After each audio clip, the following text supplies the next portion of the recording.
Welcome to Pod Save America Live, our Q&A with Priyanka Arabindi Hey. What's up, Yanks? and us. We're going to take your questions. Yeah, we got a lot We got today. some good ones, Priyanka? Yeah, we're coming in hot today with We got some good ones, Fresh some off the bad Barr ones. hearings. yeah. Yeah, We all just watched this morning. that's snitty old owl. He looks like he He the word of the sucks. day. he looks like he ate Mitch McConnell and kind of became. He either ate Mitch McConnell or he's a better dressed Steve Bannon. I did Yeah, like that the little Bannon. the side by side. The queer eye one. Bannon. Yeah, or if Harry Potter's life went very wrong. But we digress. Yes, over to you. And All someone right, just say, let's read get another into book. it. I have First read a lot of other question books. here. So with the leak and release of Mueller's letter to Barr, it seems pretty clear that Barr perjured himself when he said, or when he testified that Mueller didn't object to his characterization of the report. Is there any realistic possibility that he'd face charges or at least be removed from his position as Attorney General? How would that work? Would Congress have to refer the perjury charges to DOJ? Maybe. It's never going to happen. I think it's also hard to determine. I mean, he clearly misled. Like, I don't know if it was actual perjury. It's a very high bar. Yeah, it's a high bar, and I think it probably fell short of that. I obviously don't think he'll resign his position. I think all the, like, it's great to, if you're a Democrat, Leo, what do you think? It's great if you're a Democrat to, like, put out your statement that he should resign, but he's not resigning. He doesn't give a flying fuck. He sucks. The Trump administration doesn't care. They're not going to do it. What Democrats could do in the House is impeach him. My new thing is I'm for dual impeachment hearings. Donald Whoa. Trump and Bill Barr. Let's get them both out of there. Go Impeach Barr. crazy. Because there is that is I think that is the tool that Democrats have to hold him accountable for clearly misleading the American people by putting out that fucking phony letter that was designed to cover up Mueller's true findings in the report. Can we talk about today a little bit about Yeah. what you guys saw? Because I know you guys were watching intently from the morning. So what are like initial takeaways? Get some takes. Yeah. Yeah, I mean, we saw just utter contempt for congressional oversight and members of Congress from Barr. It's not just that he doesn't answer questions, that he dissembles and he's just so evasive, and he picks the smallest little piece of the question and sort of answers that, or pretends he doesn't know what they're talking about. I mean, it's really pretty shocking. And also, he's clearly sought not to learn basic facts that he knew he'd be asked about as a way of avoiding questions.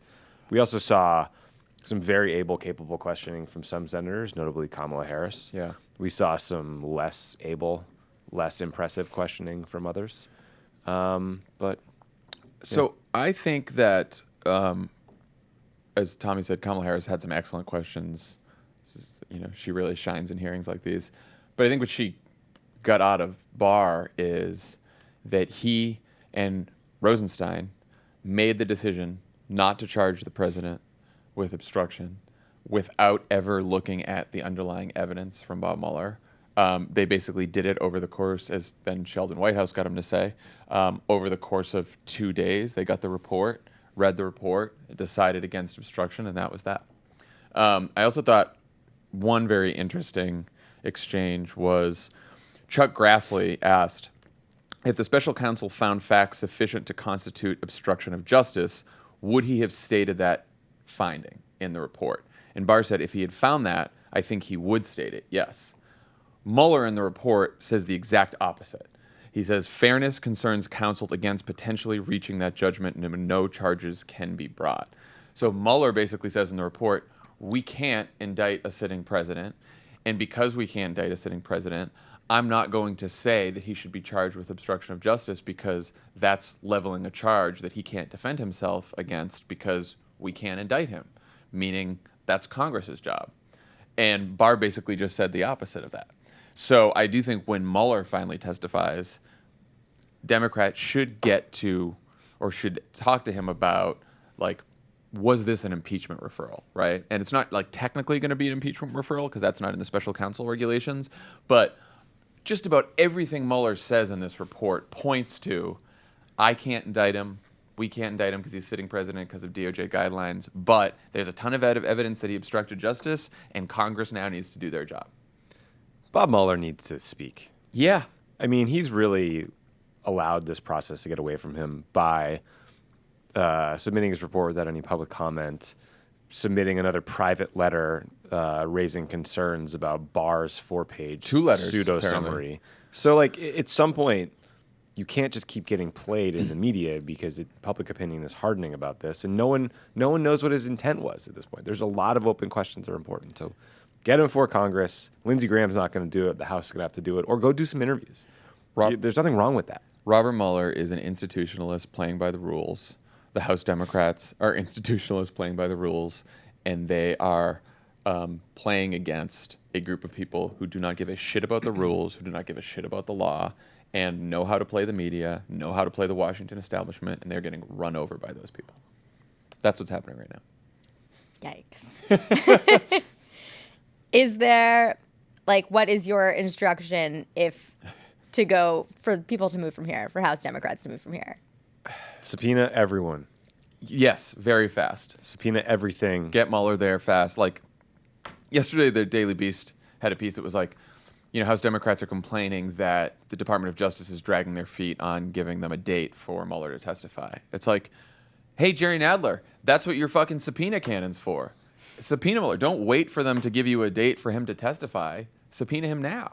I mean, I think the reason the Democrats are dragging their feet is because they're worried about the answer, which is Bob Mueller believes the president obstructed justice and believed that maybe that Congress would deal with this through impeachment hearings, but Democrats are still fucking nervous about conducting impeachment hearings, and I don't know why they are. I mean, I know why they are, but I think that when you weigh the pros and cons of this, like, at some point they are now feeling how they're going to be forced into impeachment. I want Alvin Mack in the program. Elijah, you know what I'm talking about. Subpoena everyone.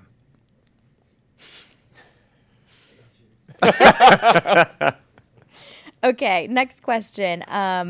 Someone on Twitter wants to know what you guys think of the GOP's newest defense in this hearing. Paraphrasing, but basically that since the FBI didn't warn Trump and Russian officials might try to contact him and offer help, that accepting any assistance and not reporting it to the FBI is fine. It's embarrassingly stupid. It's wrong. First of all, he was warned. And they probably routinely received warnings about likely efforts for foreign adversaries to approach them as intelligence assets, hack their emails. I believe there's an NBC story that they briefed him specifically on Russian foreign interference in the summer. Look, the Chinese hacked our fucking emails in 2008, right? Like, this is not a surprise in any way. So, A, they probably were warned. In fact, there's a paper trail that says they were. B, common sense says it's not just illegal but unethical to accept support from a foreign intelligence adversary. I mean, it's insane. It's an insane, embarrassing suggestion. They're attempting to lower the bar so far for Donald Trump that he can maybe find a way to get over it, but no one should think that's credible. Donald Trump Jr. got a fucking email that said, we want to set up a meeting that is part of the Russian government's support for your father. And he said, great, I love it, especially if it's later in the summer. Like, if it is what you say it is. Right, yeah, whatever. It. So, yes, they knew that a foreign government was trying to assist them and help them win the election. And they said, sure, we'd love your help. Just because they didn't coordinate about the help, doesn't mean they didn't know about it. Doesn't mean they didn't welcome it. Doesn't mean they didn't lie about it and cover it up. Fucking A. So annoying. All right. So while all of this has been happening over the past couple days, House Democrats and Trump have been talking about infrastructure. And our Twitter followers have some questions. Infrastructure week. What do you believe is driving Pelosi's strategy in terms of pushing for infrastructure deals and seemingly moving on from the Mueller report? By doing this, isn't she normalizing Trump and weakening the case against Trump in the run-up to 2020? I don't know. I will give the generous interpretation of what Nancy Pelosi is doing first, and then before we can criticize it. So what she's thinking is the American people, when they voted for House Democrats in the midterms, primarily wanted to vote for them because of healthcare, because of jobs, because they wanted to help improve their lives. They want to see people in Washington get something done for them. And so Democrats have always supported infrastructure. We tried to pass infrastructure bills for 8 years of the Obama administration. Republicans blocked it. And so Pelosi's like, all right, we want a $2 trillion infrastructure plan. And previously, Gary Cohn, Trump's economic advisor, had put out some infrastructure plan that wasn't anywhere close to $2 trillion. It relied on a lot of private money. It was just sort of bullshit plan. Trump in this meeting said to Pelosi, oh, I like your $2 trillion infrastructure plan that's actually $2 trillion worth of spending. I'm in. This is great. And so Pelosi's thinking to herself, probably, you know what? This is never going to fucking happen. Republicans in the Senate are not actually going to pass a $2 trillion infrastructure plan. And so if I at least look like I'm for this possible compromise, and then when Trump can't deliver on it and the Republicans in the Senate say no, then at least Democrats try to actually pass a plan that would have created jobs, but the Republicans didn't do it. So that's probably what she's thinking.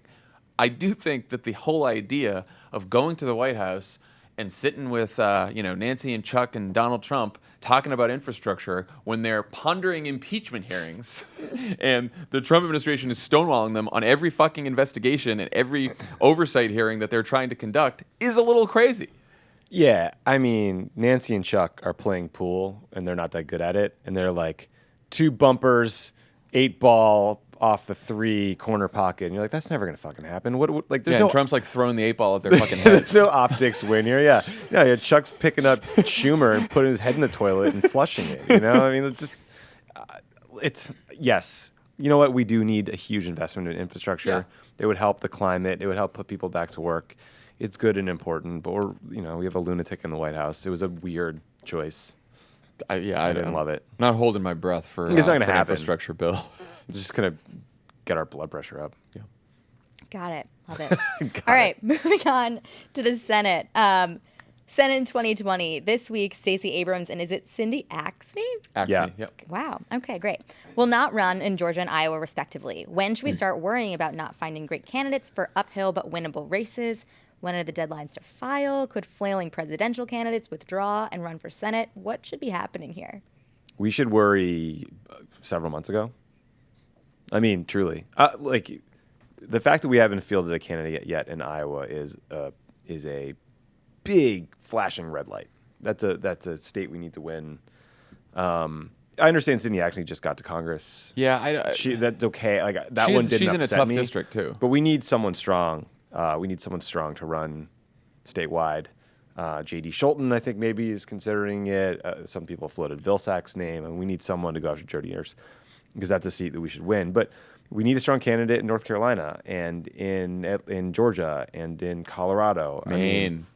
Maine, for God's sake, Maine. If we don't win those seats, all the things we are debating, public option buy-in versus Medicare for all versus this plan or that, it's all bullshit if we don't have the Senate. And so, when Beto didn't run for the Senate, when Stacey Abrams doesn't run in Georgia, I mean, when Hickenlooper and some of these others aren't running in Colorado, like there is a trade-off there. And we'll see what happens with all those candidates. But, it's notable.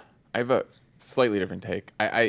So I'm alarmed about the Senate all the time. You guys all know this. Like, if all these progressive promises that the presidential candidates are making, none of them will come to pass if we don't take over the Senate. So it's vitally important. The recruiting has been slow. I don't think it's like time to pull the alarm just yet because we have months and months and months till filing deadlines. But you want to obviously start fielding really good candidates. When you look at the states that we need, we're probably going to be fine in Colorado. I think we have 2 or 3 good candidates in Colorado right now who are going to be in a primary. So that's the number 1 state that we need to flip. In Arizona, we have Mark Kelly, who's a good Kelly's candidate. A great candidate. So Arizona's a real potential for a flip. So that's good. So Colorado, Arizona, we're doing well. Maine is the one I worry most about right now. We really, really need a candidate in Maine because Susan Collins is very popular there, but it's a blue, purplish state, and we need to pick it off. Absolutely have to. And then I think, like Tommy said, North Carolina is the other big one that we have to worry about. Iowa's tough, and I think it slipped away from us in 2016, and I think Iowa, Georgia, and Texas are all tough. I do think we have MJ Hager running in Texas now, and maybe the other Castro brother, Joaquin Castro, I believe. Yep. Is he definitely in? I'm not sure. I don't know that he's in or not. There could be a primary there. Both are strong. I think Cornyn's going to be very tough to beat, whether it was Beto or anyone else. I am Maine and Iowa and North Carolina are the ones that I'm the most worried about. And I just want to say, because I see this all the time on Twitter, like people getting annoyed with Stacey Abrams for not running, annoyed with Beto for running for president, not running for Texas. Like, if a candidate's heart is not in the race, I would rather a candidate in the race who really wants to be there. In 2018, the National Democratic Party did not go and recruit Beto O'Rourke to run for that seat in Texas, did not think Texas was in play at all. And out of nowhere comes Beto O'Rourke and then comes within 2.6% or whatever it was against Ted Cruz. So, like, the idea that just because we didn't recruit someone who's like very, very well known and stuff like that, that we can't win the state, is just, it doesn't jive with history. You know, like there could be a really great candidates in some of these places. MJ Hager had one of the best ads in 2018 of all the House candidates. Like, she could do really, really well in Texas. Yeah, I think we have a bench in Texas. We don't have a bench in Iowa. I don't see what we have in Maine. Like, there's some states where we're kind of fucked, and it's like, we should just be honest about that. And I think, back in the day when it was like Rahm recruiting people, he'd run around and find the richest person he could in every congressional district to cut a check for himself or herself to fund the whole thing. And I just think that's a model that doesn't work anymore, and that maybe didn't work then, if we're being honest. Well, I think great candidates can come out of the woodwork, and it's not necessarily people who are on Chuck Schumer's radar. That's cool, because people in our comments were asking then, like, what are good recruitment strategies? How do we get people to run for Democratic Senate seats? And if you're trusting kind of that people will come up. Yeah, I mean, I'm still fucking worried about it, but I think in 2019, when really good candidates come out of nowhere and they get Twitter followings and suddenly blow up into these, exciting candidacies, like the days of Chuck Schumer having to go around and handpick candidates based on their resume, I don't know that it matters quite as much, but talk to me when we still don't have a good candidate in Maine. Yeah, I mean, I'm just not as sanguine. Like, I think that it doesn't have to be Chuck, but someone needs to be going around and recruiting people. And like, AOC is a great example of an incredible candidate can come out of nowhere and blow up the system. Like Seth Moulton, a business guy, was living in Texas, moved back to Massachusetts, was down 50 points, won a congressional seat against a Democrat, right? So like, amazing people can come out of nowhere, but. And there's a few in Maine. I'd love to see a process. Yeah. I'd love to see a primary on the Democratic side. Yeah, I mean, there's a few people in Maine that are thinking about running, so we'll see what happens there. And like you said, we'll see what happens with JD in Iowa. Yeah, JD might do it. Cool. And we have a couple questions about what's happening this year. We have some state races that are pretty important. Virginia could flip its entire legislature blue. What a world. Do you guys have any plans to head out and highlight some of those state races? Yes. I highlighted this one saying we should take it, but I realized the answer is stay tuned. No, I don't know. Definitely going to we're in D.C. in like 2 weeks. That's right. But we are planning on highlighting the, remember Vote Save America from last time? Remember that? Vote Save America is coming back, and we'll have plenty of additional news on very important state races in 2019. Mm-hmm. Sweet. Yeah. Good to know. All right. We have a couple foreign policy questions. Let's talk about Venezuela and what's going on there. We're being asked to compare, contrast with the situation in Libya during the Obama administration. I think it would also be great if you can just kind of give us a lay of the land of what's going on now, if you know the latest. The latest, as of this morning, was so there is the president who was elected several years ago, Nicolas Maduro, who is corrupt, basically stole the election, and is completely lacking in legitimacy, and can't govern, and is a terrible human being and should go away forever. He's in power notionally, and there's a guy named Juan Guaido, who was the head of the assembly, who's been recognized by the international community as the true president, and he asserts that he is the president currently. So Guaido and Maduro have been sort of battling it out for control of Venezuela, and over the last couple of days, things really took a turn into a much more coup-like atmosphere. Guaido went to a military base, was surrounded by troops, said, "These guys are all on my side now," everyone should rise up. People started rising up in the streets. They surrounded Maduro's house, the presidential palace. There was some really frightening violence. So things have gotten bad, and it's really coming to a head.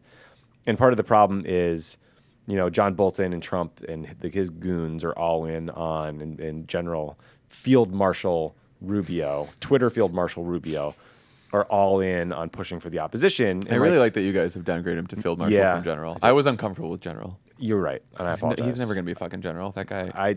I told a bunch of people that I would apologize for that, and I now have. Look, obviously, my heart is with Guaido and the protesters and the people on the streets because they're starving to death and they have no services and they have a corrupt government and it's being mismanaged. But things could get really bad and violent, and there's no way to. If it devolves into a civil war, I mean, millions of people would be displaced. Many could die. So it's very ugly right now. The Libya comparison is apt.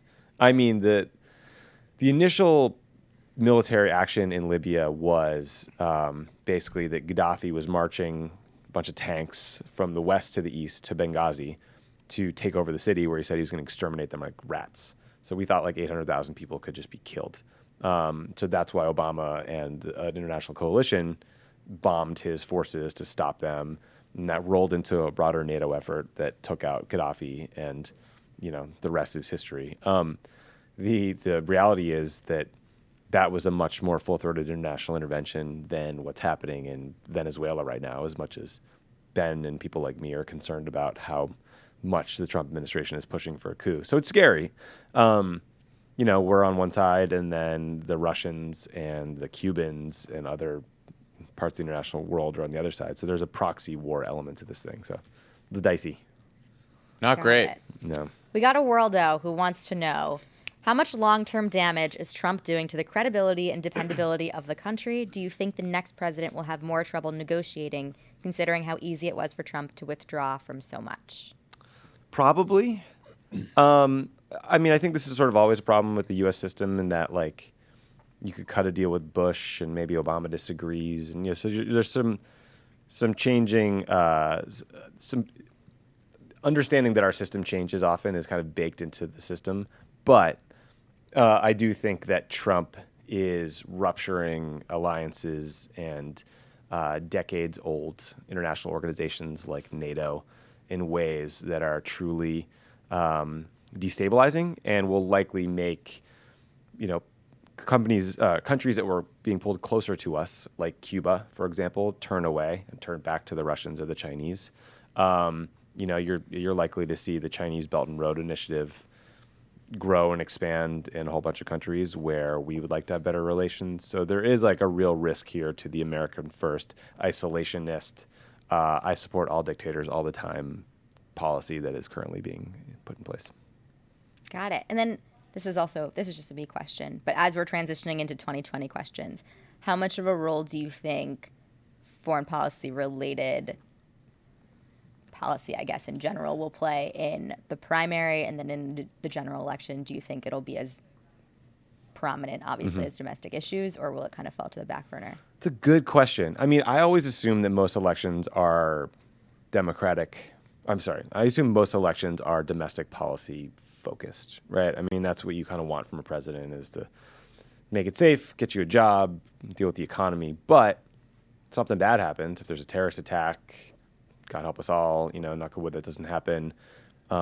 If there's a major civil war in Venezuela that leads to another massive migration crisis, like, foreign policy could be the forefront. Yeah. And it's also the thing where the president can actually do the most. So that's why I think someone like Seth Moulton, who's making the campaign about Trump as commander-in-chief, like, that could actually really bear out. Yeah, it's very event dependent in a primary, I think, because left to their own devices, I think politicians do gravitate towards domestic issues because it's harder to get American people to care about foreign policy unless it's like an immediate threat. But you also have people, like you said, like Seth Moulton, like Vice President Biden has an extensive foreign policy background. So you have some people in the primary who might be talking about it. I think in the general, it probably becomes a much bigger issue, because I hope it will be, because Democrats should be making the argument that one of Trump's greatest weaknesses is what he's done to our reputation in the world and how he's put the United States and the world in much greater danger because he has cozied up to our enemies and ignored and turned his back on our allies. Like, I think that's a pretty potent message that any Democratic nominee, whoever it may be, should take to Trump in the fall. Yeah, like 2020. 2004, 2008, Iraq played a huge role in both the primary and the general election. You know, when Trump invades Iran, that will probably be Venezuela. a problem too. All right. Our 2020 questions, starting with polls. This person wants to know, I swear as a voter, I'm not looking at polls, but after Monday's episode, I'm intrigued about the difference between public polling we see and then internal polling that you guys are talking about that campaigns are doing. What do they get to look at that public polls don't? What kind of information do you have access to? I think the big difference is the sample size and the frequency of the polling. So the more polling you do, the more people, I mean, this sounds common sense, but the more polling you do and the more people you talk to for each poll, the better results you're going to get. And so when the Washington Post, ABC, NBC, Wall Street Journal, some of these polls, you know, they do like 1,000 people nationally at best sometimes. Usually it's an even smaller sample. And, you know, you average enough of those together and you get a snapshot of the race generally.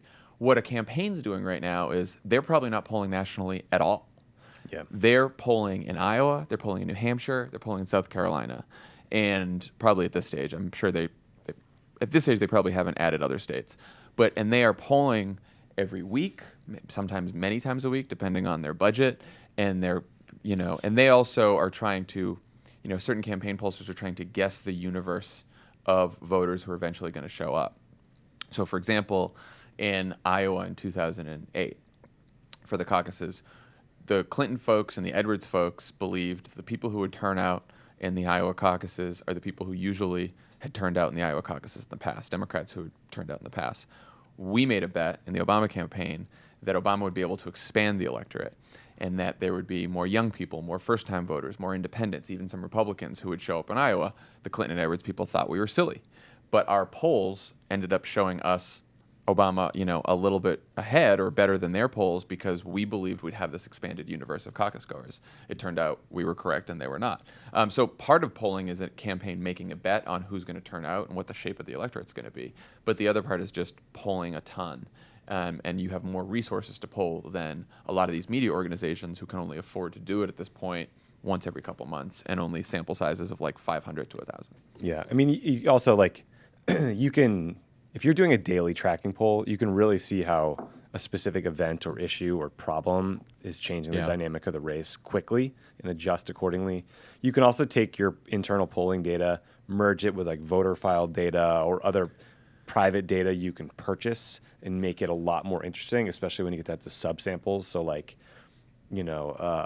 college-educated men over 45, like, oh wow, that really popped with them. It's interesting. You can figure out numbers within the numbers. And then the other thing that campaigns will do is a lot of focus groups, which are really useful for anecdotal evidence of things that are breaking through or things that people offer up to you as an opinion on a candidate or an issue that helps you see what really resonates.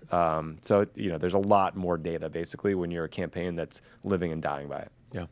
If you could be a fly on the wall type of thing or go through any campaign's data at this point in time, which campaigns would you be most interested in seeing? Oh, that's Not the Trumps, the primary side? Yeah. Okay. That's a great question. I think at this point, I would, just for the contrast, I would love to see what the Sanders people are seeing and what the Biden people are seeing.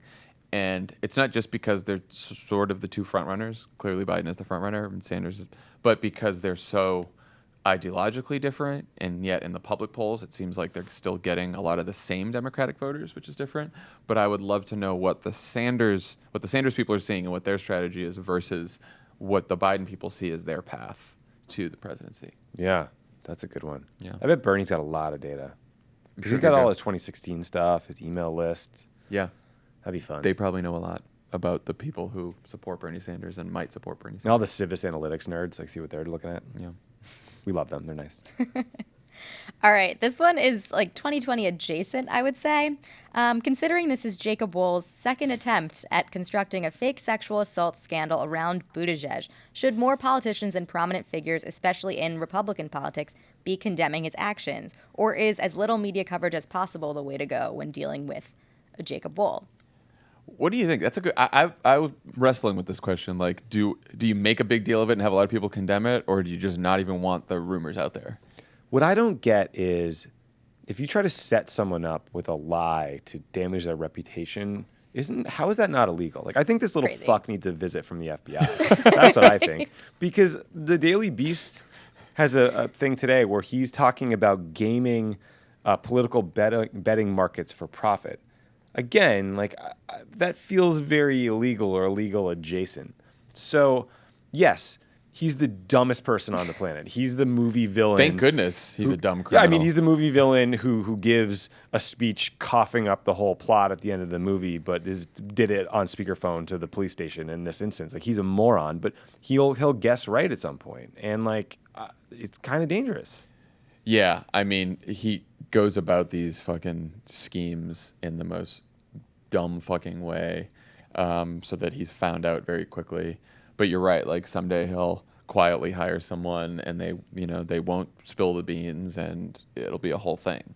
And he needs to be, you're right. He needs like needs to be some kind of there needs to be some kind of accountability. Speaking, 19, some kind of a legal accountability for Jacob Wohl and his actions. I mean, he's so stupid that it's funny. When you step back, he tried to get someone to accuse Mayor Pete of sexual assault. That is a serious, deeply fucked up thing to do. Yeah. And he's done the same before with like Robert Mueller. Yeah, Bob Mueller trying to smear the former FBI director. Like, I don't get how he's getting away with this. So somebody's got to knock on his door. See what's happening. Law enforcement people. Law enforcement. Not us. Not you not guys. vigilante justice. Justice. Don't try this at home. We're Democrats. All right. We're too cowardly for that. On to the fun questions. All right, this first one's about Game of Thrones. I don't know if I should leave the room. Who do you guys... Hey, live stream. Just turn it off. Well, we can't do spoilers because Priyanka's only on like season 4. I'm halfway through season 4. Oh, right. I saw you tweeting last night. Yeah. So okay, well, I don't know what to say here. Well, no. This person just saying, who do you guys want to win the Iron Throne? Is that a spoiler? It might be. Is it just like your favorite character, or like who you like? Oh yeah, like if we say someone, that means that person's not dead, right? Yeah. But I mean, I also like I'm on the internet, like. Oh, you're on the internet. Yeah. I don't want to. Look, I wouldn't do this to my friend. Well, do you have I also don't care. I just want to see a lot of death and carnage and cool stuff on the way. That's not the take I was expecting. I'm just gonna be honest. I want to see everyone live. Really? I don't like a whole bunch of people dying. How do you watch the show? I'm a cheesy sap. I just want everyone to live happily ever after. Huh. Do you guys like have a person in mind that you're like, I think this person is going to win? I feel like is there a winning? I believe my bet is that it will end without someone sitting on the Iron Throne. That there will not be one person who rules over Westeros at the end, and that it will be some kind of vague notion of democracy. And different, that like maybe the Starks will have the North. You know what they say? I'm telling you guys. All right. This is my outside utopia. They're gonna write up a constitution. It's like what, like 500 to 1 on the betting markets? I can see that happening. I hope it doesn't, because like I want my like fun, fantasy show to end with some action. Yeah. No, I think a bunch of our favorite characters will probably be killed by the end. But I just keep thinking about how much time they spent on Daenerys talking about breaking the wheel, freeing slaves. We got to have something different. Tyrion talks about this too. Jon's there too. Just feels like they're got to do something with all of that. Yeah, but she's freeing people and getting them all whacked. Yeah, well, she's got some issues. Good at it. She's got some issues to deal with. Maybe she'll grow. Maybe she won't. Maybe she'll grow. Like a dragon egg. All right. What is the over-under on barbecue places Lovett will visit while in Texas? Infinite. So I heard him doing some planning, and he said he wanted to go somewhere good and somewhere cool. Oh. So I don't know what that means. What city is Prepare. that in? Houston. He's in all. Isn't he? Houston, Austin, Houston, Dallas. San Antonio, I think. So no Oh. Dallas. I don't know, actually. It's like the good friends and colleagues. Bon voyage. I bet they do some river walks, do some barbecue. San Antonio, yeah. Some Dick's Last Resort. We Senior know he'll eat a frogs. lot. We know he'll eat a lot. We'll probably see pictures of it on Twitter. That's fine. Yeah, we Yeah, will. I'm sure he will. All right. Well vetted, filtered pics. That's true.